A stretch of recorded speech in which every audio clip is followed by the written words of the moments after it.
Bismillahirrahmanirrahim. Assalamualaikum warahmatullahi wabarakatuh. Perkenalkan, nama saya Nurjana, NPM 110220014, jurusan Hukum Ekonomi Syariah, Fakultas Syariah, Universitas Islam Bandung. Di sini saya akan menjelaskan mengenai hasil dari kegiatan kuliah kerja lapangan saya dengan judul Prosedur Penyelesaian Gugatan Non-Prestasi di Pengadilan Agama Subang. Non-prestasi merupakan perilaku yang tidak memenuhi atau lalai melaksanakan kewajiban sebagaimana yang telah ditentukan dalam perjanjian. Pengadilan Agama Subang merupakan lembaga peradilan yang memiliki wewenang dalam penyelesaian perkara keuangan syariah, khususnya yang berkaitan dengan non-prestasi yang terjadi dalam lingkup Kabupaten Subang, Jawa Barat.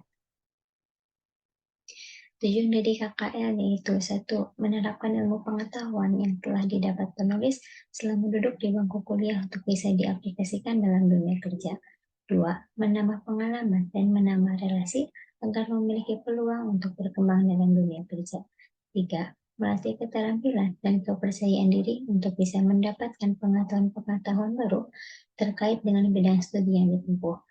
Manfaat dari KKL yaitu 1. Mendapat pengalaman langsung mengenai dunia kerja. 2. Mendapat gambaran mengenai kondisi lingkungan kerja di Pengadilan Agama Subang. 3. Membangun hubungan baik dan meningkatkan kerjasama antara Universitas Islam Bandung, khususnya Fakultas Syariah, dengan Pengadilan Agama Subang. Sejarah singkat dari Pengadilan Agama Subang yaitu berdiri pada tahun 1982 berdasarkan Surat Keputusan Menteri Agama Republik Indonesia Nomor 95 tahun 1982, tepatnya pada tanggal 28 Oktober. Namun, operasionalnya secara resmi dilakukan pada tanggal 28 Mei 1984 yang diresmikan oleh Direktur Badan Peradilan Agama yang dijabat oleh Haji Mukhtar Jarkasi SH. Letak demografi Pengadilan Agama Subang yaitu di Jalan Apida KS, Tugu nomor 1 Cigadung, Kecamatan Subang, Kabupaten Subang, Jawa Barat, dengan kode pos 41211.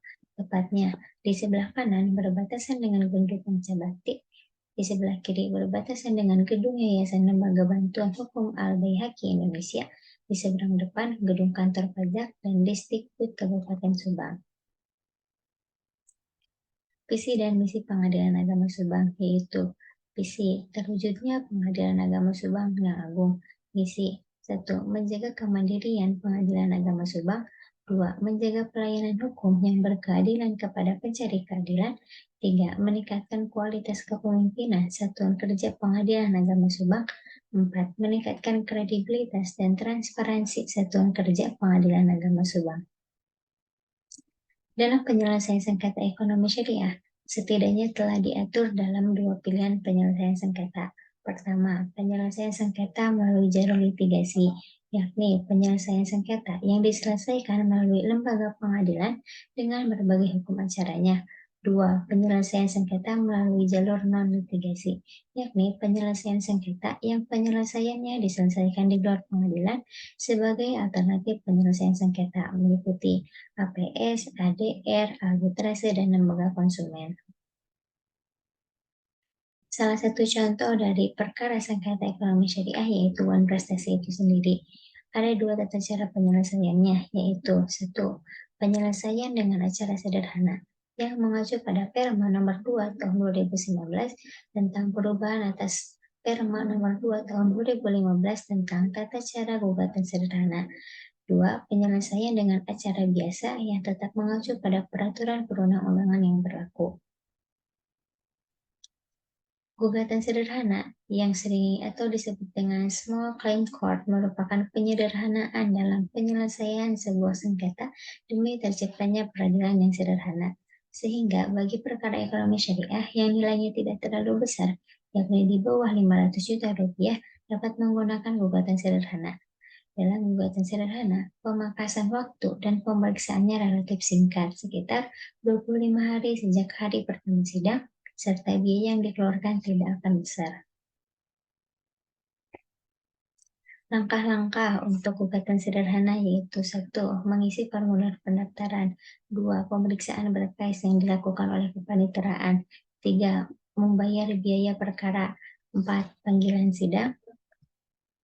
5. Proses persidangan. 6. Putusan. Jika terjadi keberatan, maka dapat dilakukan upaya hukum yang bisa didaftarkan kembali maksimal 7 hari setelah putusan diucapkan, dilanjut dengan sidang lanjutan, lalu terakhir pembacaan putusan keberatan.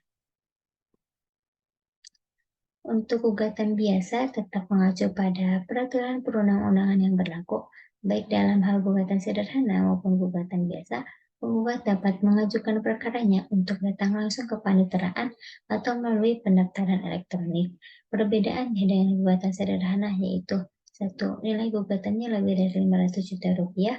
2. Dalam pemeriksaan perkara dimungkinkan adanya tuntutan provisi, eksepsi, rekonvensi, intervensi, replik, duplik, dan kesimpulan.